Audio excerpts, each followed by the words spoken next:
There is a whole lot going on in this world, and believe it or not, some things are bigger than just today's headlines with the Trump presidency and liberals and Democrats screaming about it. Yeah, we do a lot of that talk here. But let's zoom out a bit and talk about the bigger picture, the bigger impacts, and why things are happening, and how we're going to move forward as a nation, as a human race. We're going to talk to someone who knows a little bit about all of those things. He's one of my favorites, and he's smarter than everyone in this room. That's me. It's Andrew Klavan right now. My name's Larry O'Connor, and you can call me Larry. And we're going to get to the show in just a minute. But first, this July, there's a global summit of BRICS nations in Rio de Janeiro. This is the bloc of emerging superpowers, including China, Russia, India, and Iran. They're meeting with the goal of displacing the US dollar as the global currency. Yeah, they're calling this the Rio Reset. Sounds ominous, doesn't it? Well, as BRICS nations push forward with their plans, global demands for US dollars could decrease, bringing down the value of the dollars in your savings. Now, while this transition won't happen overnight, the Rio Reset in July marks a pivotal moment when BRICS objectives may move decisively from theoretical possibility toward inevitable reality. So now what do? You need to diversify. Diversify into gold. Learn if diversifying your savings into gold is the right step for you. Birch Gold Group can help you move your hard-earned savings into a tax-sheltered IRA in precious metals. Claim your free info kit on gold by texting my name, Larry, to 989898. With an A-plus rating with the Better Business Bureau and tens of thousands of happy customers, let Birch Gold arm you with a free, no-obligation info kit on owning gold before July and the Rio Reset. Text Larry to 989898. Do it today. I've known Andrew Klavan since the earliest days at Big Hollywood, Andrew Breitbart's very first website. He was one of the guys that Andrew would brag about. I've got Klavan writing on my site. Klavan! And he absolutely is one of the wisest, funniest, and nicest guys you'll ever meet. I know that I'm ruining his reputation by exposing his kindness, but he joins us now. That shows you how kind he is. He's joining me on this little show. Andrew, good to see you, my friend. I'm sorry to disappoint your audience by being myself, but here I am. Andrew, everyone's focusing on the 100th day of the Trump presidency this week and looking back at all the achievements and all the things. Setting aside all of the bullet point items that the White House is putting out, the man himself, Donald Trump, listen, he's a complicated person, and you and I have nuanced and challenged positions about him as an individual and as a political figure. But do you think anyone else could do what he has done in these first 100 days? No, he's a remarkable person. The amount of flack he has taken with his faults, with his flaws. We all have faults and flaws, and he's a big guy, so he has big faults and flaws. But I don't even understand at this point how he has withstood with such seeming good cheer the culture-wide attacks that he's sustained. Not just, the impeachments, not just the hate, not just that Trump is Hitler. Almost every Republican gets a little bit of that. But the prosecutions for crimes that couldn't even be named. I mean, when he was in that New York trial and the judge said to the jury, you don't have to know what you're convicting him of, just convict him of something. I felt like my soul left my body. I thought, like, what country am I in? When did that happen? And that and the assassinations and all of this, and it all seems to have sort of brought him to a new personal level that I think is really interesting, really exciting. And to watch him, what he's doing is he's doing a long-term thing. And in America, we don't do that. In America, if your plans haven't worked by the end of close of business day, it's panic time, especially if you're a Republican. Of course, if you're a Democrat and you drive us into the sea, nobody cares at all. But if you're a Republican and the stock market drops a little bit, then we all have to panic. But he's trying to do a big thing. He's trying to bring us into the future in a way where China's not going to eat our lunch, and he's withstanding the attacks both from his side now and from the other side. And I don't think anybody else could have done that. You mentioned the fact that almost every Republican in our adult lifetime has been called a Nazi or Hitler compared to them. And the lessons we learned, I was a great admirer of George W. Bush, still am an admirer of George W. Bush. And I thought it was quite impressive. It was manly to take all of the insults and not respond, to take all the insults, shrug them off, smirk a little bit, and then move on because you had to focus on the job at hand. And I got that. And I thought that there was great dignity in that. What I didn't realize, Andrew, and I'd love for you to, you don't have to agree, but to me, when you're a political figure in that, it's one thing when you do that in your own personal life and you can demonstrate to the sons that you're raising that you don't lower yourself to people and the horrible behavior that they have, you rise above it. But when you're a political figure, if George Bush didn't respond to all of the horrible things that were said about him, if Dick Cheney didn't respond to those things, then it was up to us. I mean, the message that was sent to we supporters of those politicians is, well, if you're not going to defend yourself, who's going to defend me when I'm called those things? The problem was not, you're absolutely right that he was acted with great dignity in the face of the same kinds of attacks that Trump is getting, although with Trump, they're amped up to another level, like everything with Trump. But what I find unfortunate with both George W. Bush and his father was that some of that was a sign that he had internalized the narrative of the media. When his father said, we want a kinder, gentler nation after Reagan, who had given us prosperity and peace and victory in the Cold War. And when George W. Bush said he wanted compassionate conservative, hinting that conservatism is not in and of itself compassionate, I think that that's accepting certain things that the media is selling us about conservatism that simply are not the case. I mean, look, there are a lot of conservatives who pride themselves on talking tough and saying insulting things and bringing down other people and basically thinking that this kind of ridiculous Ayn Rand philosophy that business is everything and your freedom and the dollars that you make mean everything, and leaving the command, our God's command to love one another, out of the mix. All of that stuff does feed into that narrative. But I think the Bushes just accepted that. And I think the magic of Donald Trump is that he doesn't accept any of it. It's Yeah. all fake news to him, and as it is to me. To make people free, to make them prosperous, to give them a chance to choose the right, and which means allowing them to choose the wrong sometimes. I think that's about as compassionate as we can be to one another. And I Wait, don't that marshaling government to their aid when A, it doesn't aid them, and B, everything government does for you strips you of a freedom.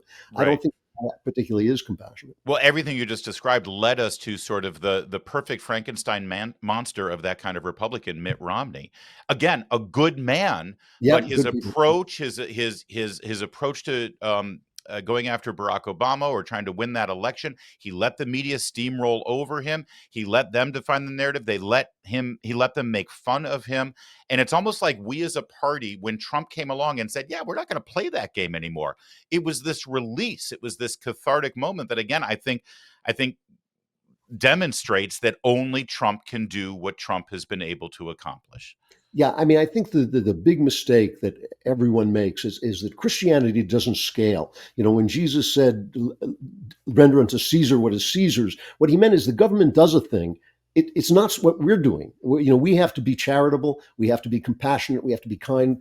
We have to be kind even to an illegal immigrant. But the government has to protect the country. And Yeah. I have a right to sacrifice myself for the truth or for morality. The government has no right to sacrifice me to that. It is charity when I give my money. It is theft when the government takes my money and gives it to somebody else. And so all of these things, we've been tricked into thinking that the government are us, that the government is responsible for doing the things that we're responsible for doing. It's just not true. And we have to strike back at that. And Trump does it in a very blunt way. And I often have wished that he might speak in a different way. I think that would be a statesman-like thing to do, but he is who he is. And if he weren't, the thing is, we got so wrapped up in their rules that it took a kind of Godzilla figure like Trump to simply break the chains. And I think that will hopefully leave the world open after he is gone. It'll leave the world open for people who believe the same things, but maybe speak in a more statesman-like way. Well, that leads me to my next question on this. Looking forward, as Trump obviously has changed American politics, and certainly the way the Republicans go about that business of American politics, he's also actually building quite a posse. And you see a metamorphosis in a lot of these elected officials, like Marco Rubio, J.D. Vance, Ted Cruz, and Ron DeSantis, other Republicans who do borrow quite a bit of Donald Trump's, if not ideology, at least focus on we the people, what they derisively refer to as populist messages in the mainstream media. Are you hopeful that these Republicans will be able to move forward with this? Because it looks like the Democrats don't have an answer at all yet. Yeah, no, I'm extremely hopeful. And I was a big fan of picking J.D. Vance for the vice presidency. Even before they did it, I thought he was the guy for the simple reason I wanted to get rid of this idea that a Ronald Reagan needs a George Bush, that the first Trump needed a Mike Pence, people who would reassure the old fashioned Republicans and conservatives that things will get back to normal just as soon as this guy is gone. I think that's a mistake. I think by picking J.D. Vance, what Trump said is, no, this is it. This is the new way. This is the new way forward. And look, there are things that Trump does I disagree with. There's things every president does I disagree with. But I think that the basic idea that the natural feelings of the people of patriotism, of believing in their God, of believing in their culture, all of those things need to be respected and uplifted. I'm so sick of people, elites scolding us about who we are, who we've been in our history.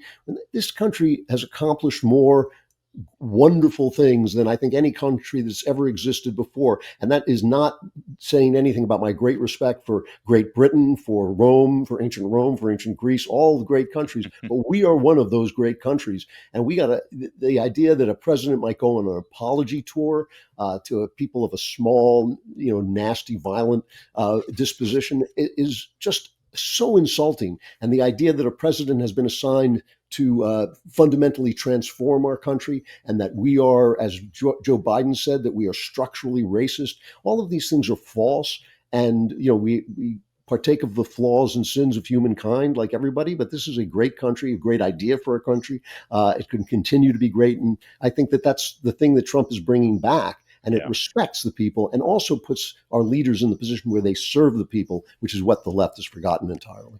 If you're just joining our conversation, we're speaking with author, screenwriter, podcaster, video streamer, and semi-erotic male model Andrew Klavan.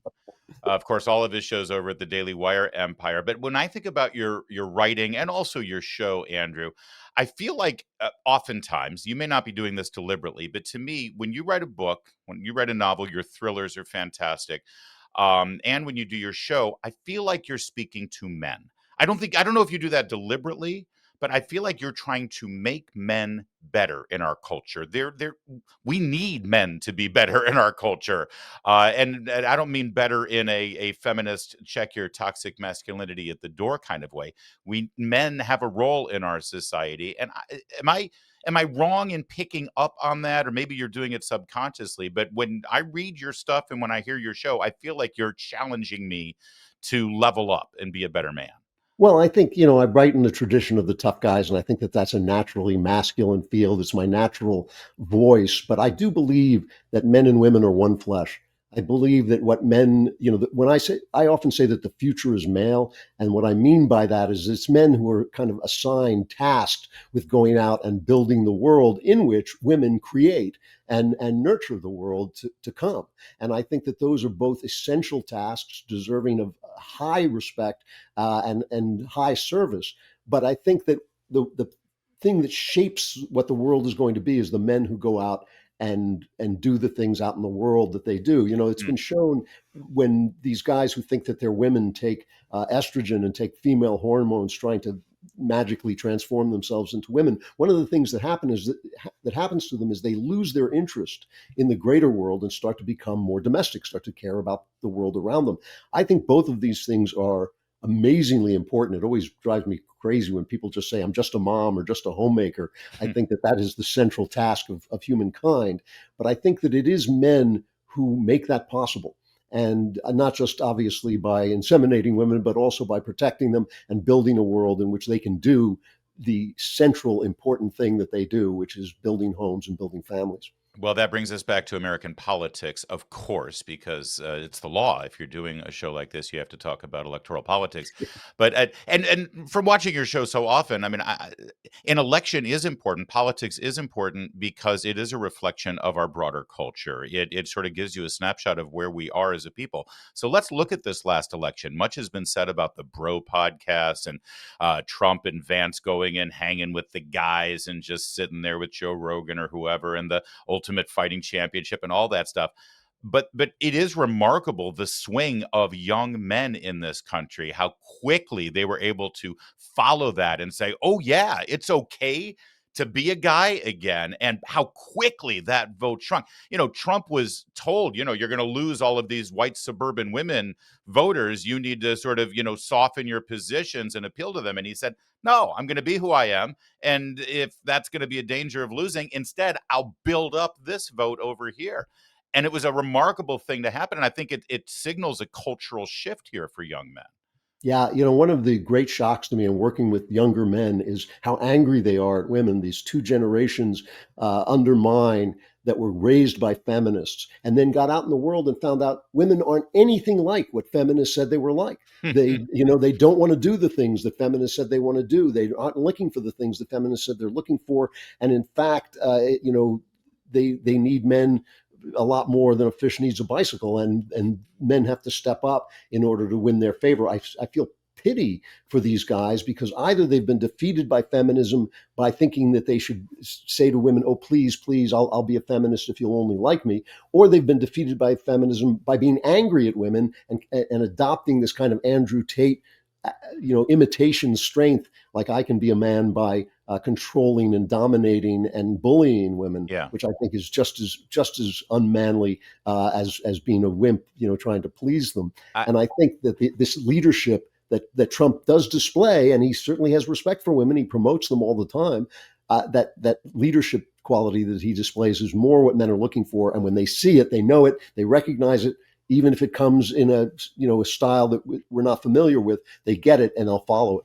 I was just going to raise the Andrew Tate thing, so thank you for raising it Yep. yourself again, because a lot of people question, like, I don't understand I fully understand the appeal to Andrew Tate, Sure. because without an option, without a path for men to be men, the danger is you end up in this caricature of what men think. Oh, is that what I'm supposed to be about? And in a weird way, and not that I'm a fan of Hugh Hefner or the culture of the 60s and 70s and sexual liberation, but in a strange way, if you look at a Playboy magazine from the early 70s, there's more in there about how to dress properly, how to speak, how to conduct yourself as a man on a date. And it's like, yeah, and there's naked women too, but we don't have that anymore. We don't have any sort of understanding of what it is to be a man in our culture. We just go 0 to 1,000 straight to porn. You know what I mean? Right. Well, I mean, I think I always say that the arts reflect the conscience of the culture.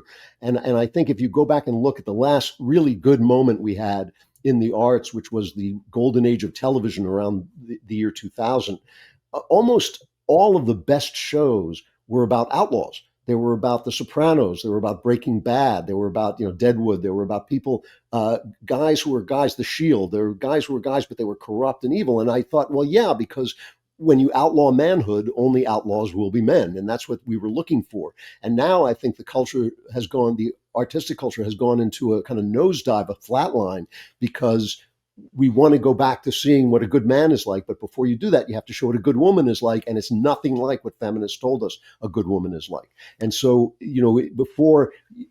whenever I watch a show where a woman beats up a man or a woman cop chases a guy down, which could never happen, I turn it off. I just think I'm not watching this anymore. It's not reality. I want to see the problems that we all face in women being women and men being men. And there are problems, but it's also the great delight of life. This is why I reject the kind of superhero movies that I think infantilized an entire generation, because there's no vulnerability in them. The women are just as strong as the men. There's no one to protect, no one to care for, no one to worry about, and no babies. That have to be protected and cared for and worried about.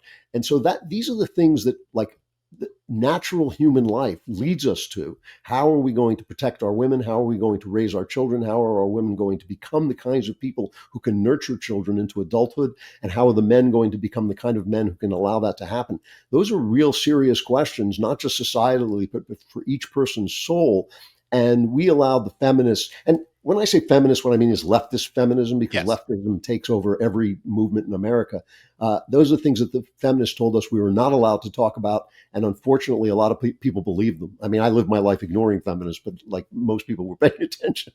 I would love to hear you to talk about how the culture affects all of that because, for millennia, we didn't have documentary films or investigative journalism or other things to sort of teach men or to expose, what was wrong with our society and everything. We had art. Your series, your Cameron Winters series of thrillers, which are phenomenal and they're gripping and they're great stories. But that central character, I mean, he he instructs by following the model of that character. You recognize men in all their flaws and all of their wonder and all of the great things they can do, while at the same time wrestling with all of the horrible things they're capable of. And that's we're missing that. When we conservatives try to affect the culture again, suddenly it's like 98% of us think, oh, we better make a documentary. It's like, no, Michael Moore is not the solution here. Cameron Winters' books and hopefully movies are the solution. Well, yeah, Cameron Winter is a guy who's trying to go from being an anti-hero to being a hero, because I thought that was the issue we were facing. And you're right. I mean, it's very disappointing that when conservatives try to create culture, they assign conservatives to make culture instead of getting artists who Yes. are conservative minded to do Thank their work. you. And Yes. I think that the problem with it is the door has been slammed in our faces. We've been blacklisted. I've been blacklisted in Hollywood, and I think the door's been slammed in our face. And when you slam the door, people go elsewhere. Yeah. That's just the way it is. Just like when they allowed blacks to become managers in baseball, there were no black managers to be found because the door had been shut in their faces, that people went off and did other things. And I think that this is something we need to cultivate, and we need to cultivate it at the highest level. We need think tanks that, deal with the arts. I mean, that was our friend Andrew Breitbart. That was one of the last conversations I had with him. He asked me, would you lead a think tank to do that? And I thought, yeah, I'm probably not the guy to do that, but I'll do it, because somebody's got to do that. And I think that we need reviews, we need awards, we need an entire infrastructure that welcomes traditional minded artists into the arts and rewards them for what the work they do, because artists work for love. They don't work for money. And this is a mistake people make about Hollywood. Those guys aren't out there for the money. They like the money, but what they're out there for is the awards and the love and the girls and the glamour. That's what artists want. And Yeah. so we have provided none of that. We provide You none of that to our artists. you sort of answered my question that I was about, which and I'm guessing you're saying that it's not the task to change Hollywood or change the entertainment industry. We just have to make our own version Yeah, of it. of course, Our of new, course. yeah, I mean, yeah. they're never going to change. Yeah. But we need money for that. We need money. By the way, and back to Cameron Winter, I love the fact that you've put him now on a college campus of a old Ivy walled liberal arts college. So as he's solving murder mysteries and protecting potential victims and figuring out who done it, he also has to wrestle with the woke crowd on campus. So you're able to write that into his character and into the book, which is a great reflection of what he's dealing with without hitting me over the head with a book about wokeism on the college campus. That takes art. Well, what made me fall in love with the mystery genre was Philip Marlowe, Raymond Chandler's great detective, Philip Marlowe, who was a knight, but he was a knight in corrupt 1950s LA. Hmm. And he would say, this is a terrible thing. This is not a game for knights, but here I am. And I just thought the idea of a man who can contain within himself the best of his culture, even when his culture has deserted that's a tough guy. That to me is the definition of a tough guy. And so that's what I made Cameron Winter do as well. He loves poetry, he loves the Yeah. arts, he loves culture, but he is a guy who's learned to kill, to hunt and kill, and so he has to kind of balance those two facets of his nature. You've written for all genres, including film and including for the stage. But do you consider yourself a novelist? So do you prefer writing for books just because by the nature of the medium, you don't have to collaborate for anyone and you're kind of a narcissist megalomaniac? Yes. Well, yeah, I think I like movies, but I don't like them as much as I love reading. I love reading. And this new thing that I've started doing in the last, I don't know, 10, 15 years of writing nonfiction has really been helpful too, because I just love prose.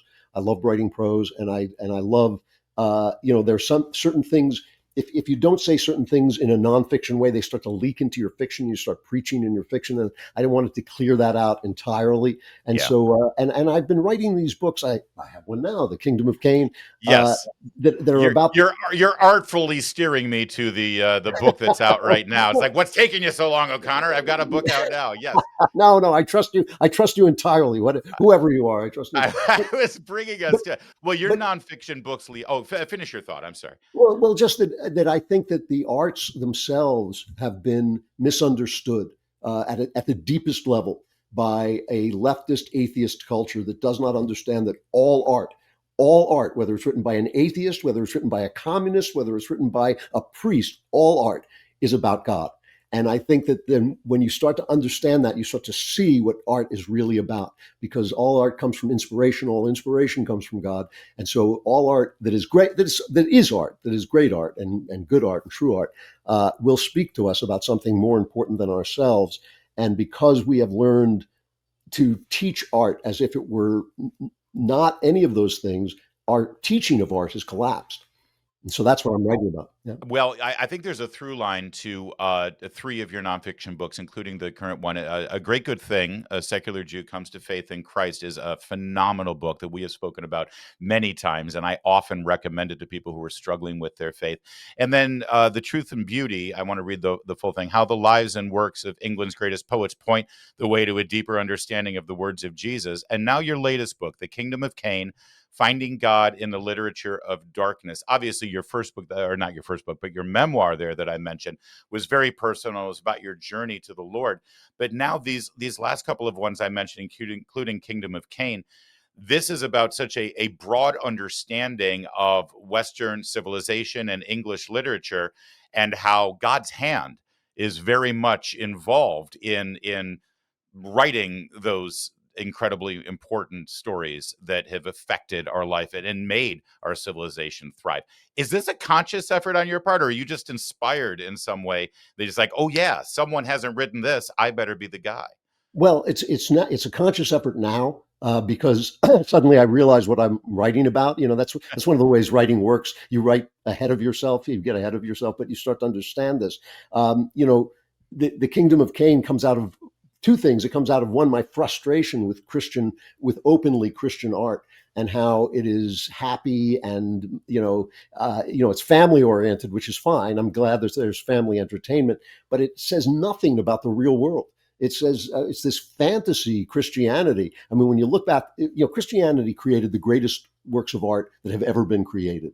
Maybe Athens, the sculpture of Athens and the plays of the Greeks matches it.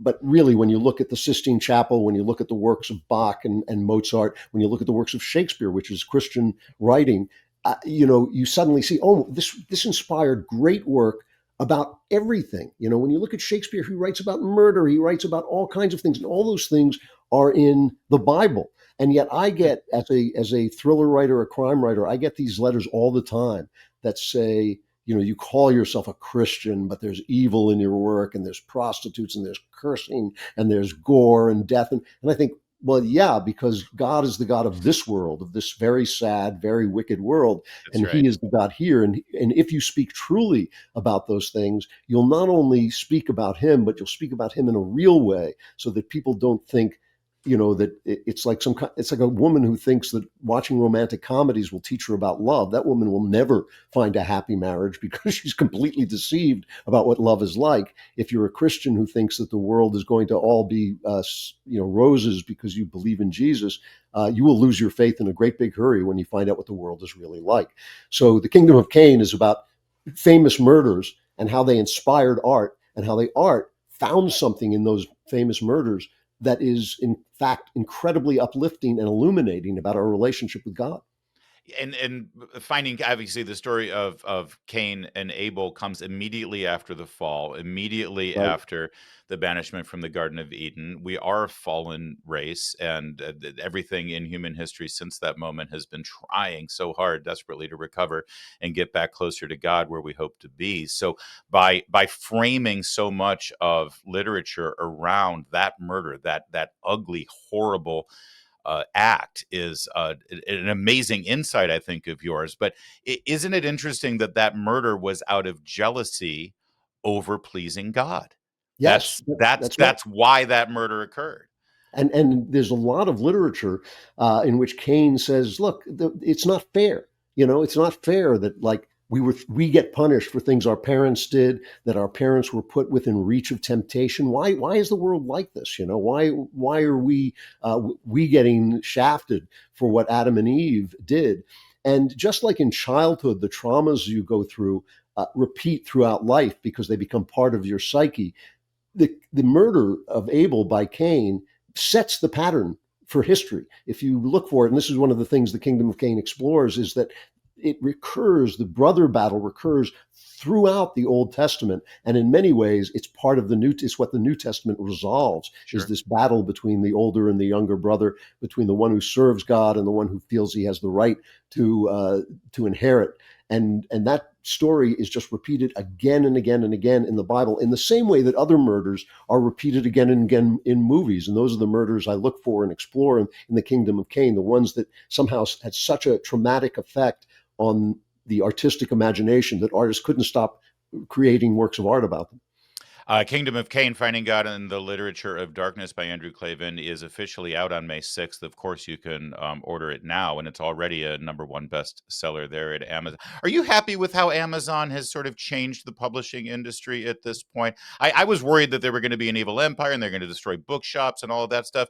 But I think that bookstores in general have become sort of woke left-wing bastions. If anything, there's something sort of a democratic process about Amazon, where anybody can succeed. You don't have to worry about whose books are going to be on the table as you walk through the door of the B. Dalton. I think Amazon's okay, actually. I love Amazon, and every dollar I don't give to my wife, I give to Amazon. Those are the only two people in my who get all my money. But I never spend it on anything else. you're But I making it will. sound like it's a big deal, but I'm pretty sure all your dollars go to your wife. So it's But no, I feel like there are things I miss. I miss a great old bookstore, a bookstore where you can wander around and find things and all that stuff. But it's amazing that now you can go online and go on Amazon and find books that have been out of print forever, that you yeah. read when you were a kid and thought, that was better than I thought it was. I would like to see that again. It's just great. I mean, I just love it.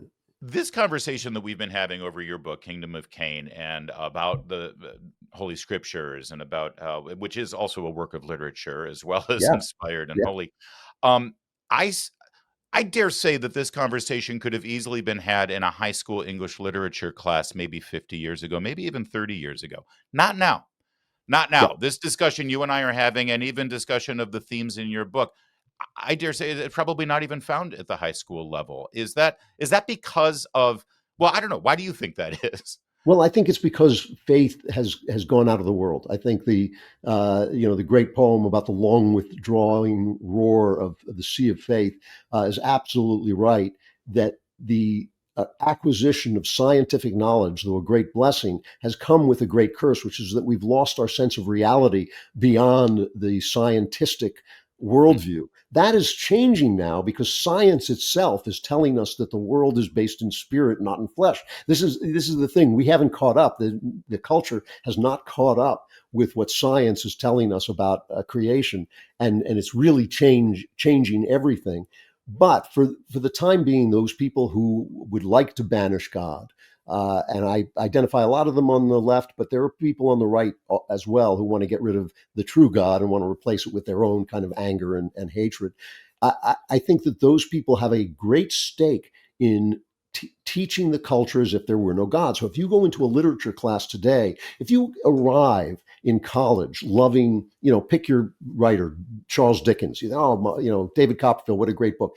They will take that love out of you and tell you that what Dickens is doing is he's, subverting the culture to get away from imperialism and the things that whatever it is the left doesn't like. And this real, you have to find the feminism or the anti-feminism and condemn that, which is essentially shutting up Charles Dickens, telling Charles Dickens to shut up, stop using your genius to convey a vision of the world to me, and let me smother your vision under this leftist vision that's being imposed on us. Where in fact, if you read novels with love and just accept them, no matter who wrote them, whether you agree with them or not, you will find your worldview expanding and getting bigger and more compassionate and more beautiful. And that is why I think teaching literature and teaching people how to read literature is a sacred trust, which the left specifically has betrayed.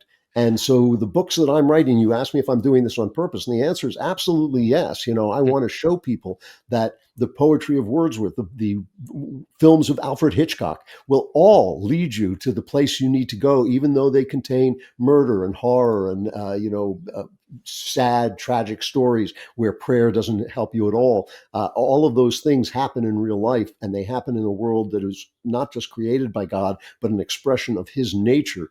And so understanding how to find God and align yourself with God in such a difficult world is the whole task of life, because it leads to joy and it leads to like a sort of link with God, which makes your life part of something eternal. And I just think literature is art in general is a great path to that, but not if it's art that's a banana taped to a wall because people have forgotten what God is about. The last 30 pages, Larry, of the Kingdom of Cain are the best thing I've ever written.